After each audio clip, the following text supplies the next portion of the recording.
is within the Intuit Institute, and it is a collaboration of academics, industry experts throughout many different practices, from architects, builders, to corporate people and culture leaders and strategists, to many fields actually, well-being practitioners, really exploring, okay, so how are we going to be able to use the natural human design principles in our field of work? And it all stemmed from, during COVID, I started a Masters of Professional Practice in Otago for New Zealander. I am a New Zealander, and I got really inspired to look at how can we integrate the natural design principles and research. There's a lot of neuroscience and neurobiology science that really proves a lot around the benefits of nature, but also the benefits of nature systems, which will apply more to my passion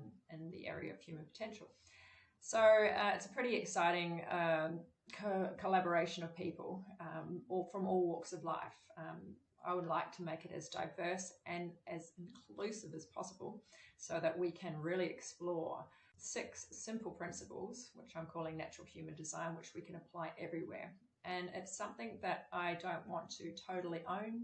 I want it to be sort of like, if you think about Daniel Goleman's emotional intelligence, it was something that we just needed. We needed to move beyond IQ, someone's intelligence being recognized as the most important thing of the human, to, hey, our emotions are really important and how we deal with situations and people and our workplaces. So that just shifted everything. And for me, it's all about changing perceptions that are more healthy, more natural, more easy, rather than doing it the hard way. So let's get into it.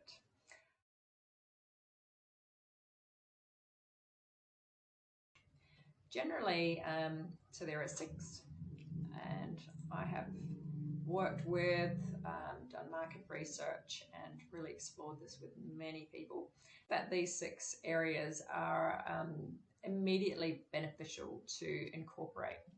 Now, what I wanted to do is not discredit how we may have been doing things, because we are naturally progressing in life, evolving as humanity to better ways to do things, I believe, especially if you look at, as I said, 20 years ago, how people were treated in workplaces. That's why I got so passionate at making change in those working environments. So much more has changed. Even with COVID, being able to work from home and have more flexibility in what we want to do. The great resignation, where people are really thinking about what they'd like to do. People want to integrate their whole self, whereas, say, 20 years ago, a businessman usually would walk in with a suit, have to separate their life from work, and it was, a pretty mechanical way of being, and then they'd come home and have a life.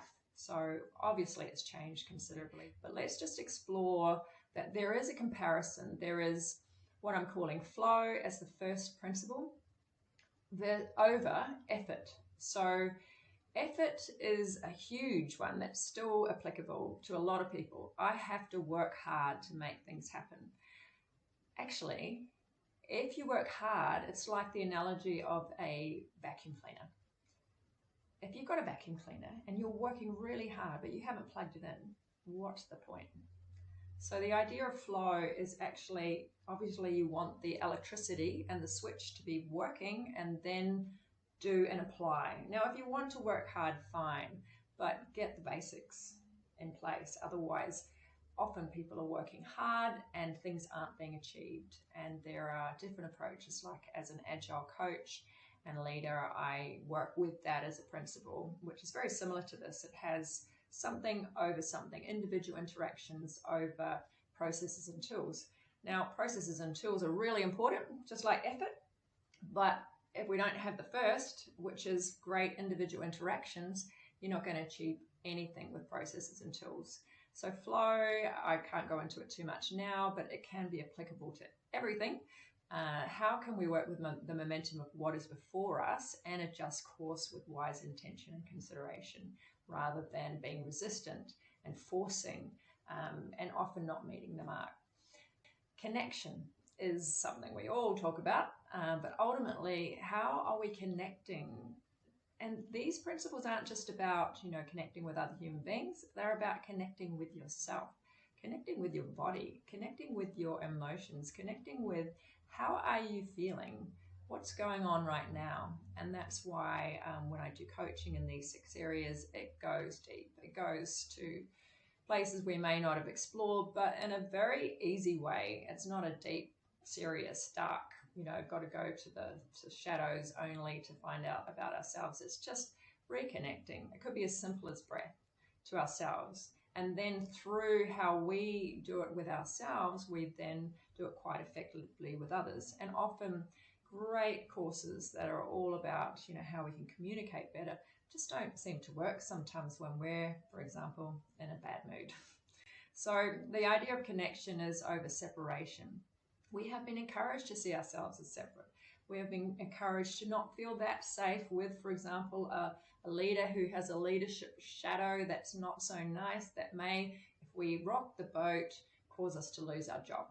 So we often feel very separate, but how can we find that sense of connection without losing that sense of safety? So we explore this deeply and I do that with individuals, teams, and the whole organizational culture. The third is my favorite.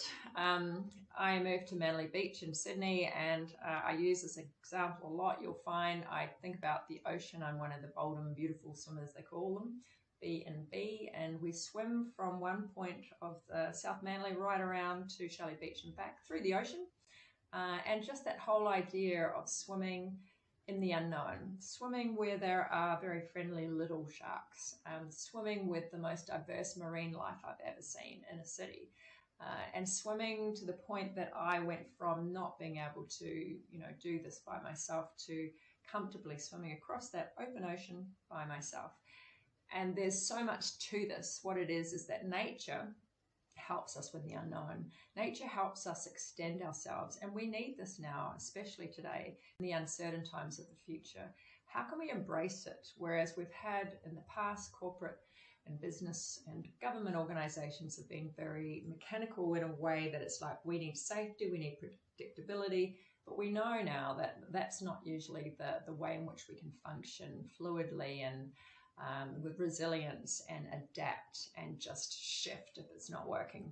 So the unknown and kindling that is something that I'm really passionate about doing, using nature as it is very much about the unknown, but there's something, and it's the one at the bottom there, intuition or intuit. It's this ability to really trust that you've got the capacity, like an animal knows when a storm's coming, something's up, how to adapt. And that, I believe, comes from exploring this concept of the unknown really deeply. And as I said, it's over predictability. So we need to move away from that. We've got different structures going on at the moment, and when I'm working in people and culture, where we are trying to sort of put that aside a lot more and explore how can we be more resilient.